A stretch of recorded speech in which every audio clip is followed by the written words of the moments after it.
Yoho, apa kabar nakama semuanya? Semoga nakama semua selalu dalam keadaan yang sehat-sehat saja. Pada video kali ini, kita akan membahas hal yang tidak kalah seru, yaitu tentang hubungan Kong dengan Ternyubito, Angkatan Laut dan Sword. Baiklah, tanpa basa-basi lagi, langsung saja mari kita mulai. Wewenang Kepala Komandan Pemerintah Dunia. Karakter Kong adalah karakter yang sangat sedikit memiliki jam tayang pada manga One Piece. Namun meski jarang sekali muncul, sosok Kong ini memiliki jabatan yang sangat tinggi, yaitu ia adalah mantan dari Fleet Admiral Angkatan Laut atau jabatan yang pernah diduduki oleh Sengoku dan saat ini diduduki oleh Akainu. Dan setelah itu, Kong mendapatkan promosi kembali untuk naik jabatan menjadi menjabat posisinya saat ini, yaitu sebagai Kepala Komandan Pemerintah Dunia. Meski secara organisasi, Angkatan Laut dan Pemerintah Dunia sepertinya merupakan organisasi yang berbeda, namun sosok Kong yang memang berasal dari Angkatan Laut ini masih dianggap oleh seorang Sengoku untuk mendapatkan masukan dan nasihat dari pendahulunya ini. Dan hal ini juga terjadi pada Akainu, yaitu meski Sengoku telah pensiun sebagai Fleet Admiral, namun beberapa kali ia terlihat masih mengomentari tentang keadaan yang terjadi di dunia perbajak lautan.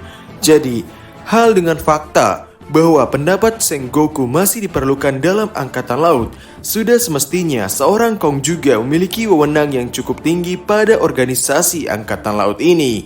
Namun meski begitu, pengaruh dari seorang Fleet Admiral ternyata juga bukan merupakan hal mutlak, yaitu hal ini terjadi ketika Sengoku merekomendasikan Kuzan sebagai Fleet Admiral selanjutnya.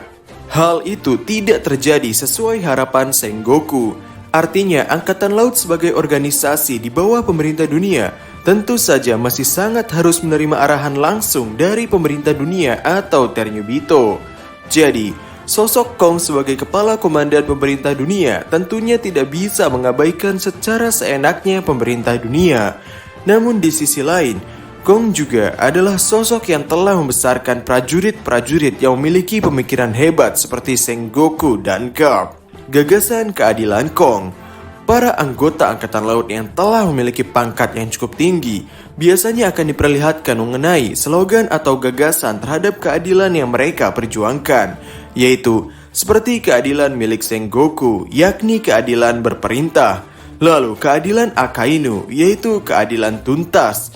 Lalu keadilan Kuzan atau Aokiji adalah keadilan penuh kemalasan. Kemudian keadilan milik Kizaru adalah keadilan netral. Lalu keadilan Fujitora adalah kebajikan. Dan keadilan milik Garp adalah keadilan kebebasan. Ya, semua slogan atau gagasan mengenai masing-masing keadilan sangat mencerminkan diri mereka masing-masing. Dan memang untuk saat ini kita masih belum diperlihatkan gagasan keadilan seperti apa yang dimiliki oleh Kong. Apakah itu adalah keadilan bertumpu pada moral atau suatu keadilan absolut yang sama seperti dilakukan oleh Akainu? Namun jika melihat sepak terjangnya dari mulai menjadi Angkatan Laut yang berkiprah pada zaman Edward dan juga sebagai orang yang telah melatih Sengoku dan Garp sebagai bawahannya, dan juga sebagai orang yang pernah membujuk Sengoku agar tidak mundur dari Angkatan Laut agar tetap bisa merekrut dan mendidik para anggota Angkatan Laut baru, sepertinya gagasan keadilan milik Kong ini lebih ke arah moral, namun juga tetap tidak membuang sisi keadilan absolut. Ya mungkin perpaduan antara keduanya, yaitu suatu harmoni keadilan. Jadi dengan keadilan itu, sepertinya menurut gagasan keadilan Kong, ia memerlukan orang dengan keadilan seperti Sakazuki, dan juga sosok dengan keadilan seperti Kuzan, Kong, Ternyubito, dan Angkatan Laut. Mungkin bisa dikatakan bahwa Angkatan Laut yang saat ini bergerak langsung di bawah arahan perwakilan Ternyubito, yaitu pemerintah dunia. Ya, meski banyak sekali kelakuan para Ternyubito ini yang tidak wajar dan menyalahi norma, namun dalam hukum One Piece, hal-hal abnormal itu adalah hal yang diperbolehkan. Dan dalam Angkatan Laut, semakin tinggi jabatan seseorang akan semakin sulit juga untuk menolak keinginan pemerintah dunia atau para Ternyubito. Jadi, tidak aneh bahwa orang-orang seperti Garp yang tidak setuju dengan sifat para Ternyubito jarang sekali muncul.